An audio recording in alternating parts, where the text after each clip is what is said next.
poignardé, mais aussi touché par balle. On en parle avec vous, James André. Bonjour. Qu'est-ce qu'on sait exactement de cette affaire?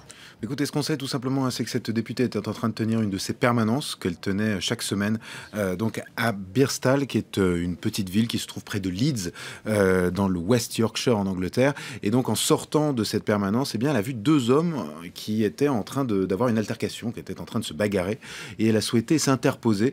Et c'est à ce moment-là, eh bien, qu'elle a été saisie par cet homme de 52 ans qui ensuite a déchargé une arme sur elle. Alors il y a eu 2 coups de feu, d'après certains témoins, 3 selon d'autres.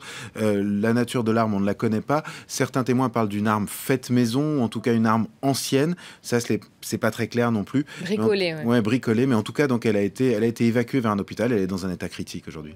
Alors, cette attaque, ce drame, il intervient en pleine campagne, faut-il le rappeler. Dans une semaine exactement, les Britanniques seront appelés à se prononcer sur le fameux Brexit, la sortie ou non de l'Union européenne. La campagne, pour le moment, elle est suspendue dans les deux camps. Alors, elle est suspendue, effectivement, parce qu'il faut savoir donc que Jo Cox est une ardente bref, elle défend ardemment le Remain, donc c'est-à-dire le fait de rester dans l'Union européenne. D'ailleurs, elle faisait partie de la flottille du Remain qui a donc remonté la Tamise dans ce moment qu'on a vu, voilà, hier effectivement. Et elle était donc très engagée. Elle est très engagée dans cette campagne. La question maintenant, c'est cette personne qui l'a agressé a donc dit, au moment de l'agression, il a dit « Britain first », ce qui veut dire l'Angleterre, la Grande-Bretagne d'abord.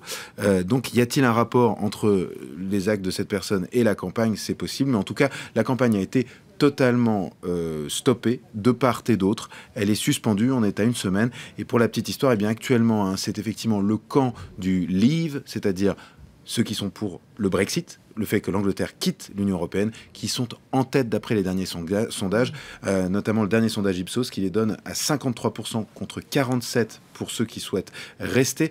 Il faut savoir que le même sondage il y a un mois donnait l'inverse, c'est-à-dire le Brexit à 40% et le fait de rester à 60%. Donc il y a une véritable inversion des courbes en ce moment et beaucoup d'experts sont très inquiets.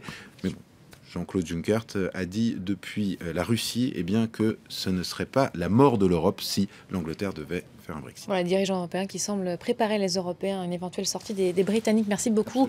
James, j'ajoute que la classe politique britannique a vivement réagi cet après-midi. L'émotion est de taille. Le porte-parole du Parti travailliste a adressé toutes ses pensées à Jo Cox, sa famille, à l'image de Jeremy Corbyn, le leader du parti, qui s'est déclaré choqué par la nouvelle de cette agression. Le Premier ministre David Cameron a lui stoppé ces réunions. Il a fait part de sa grande préoccupation. Le maire de Londres également, Sadiq Khan, s'est quant à lui dit très heurté d'apprendre cette terrible nouvelle.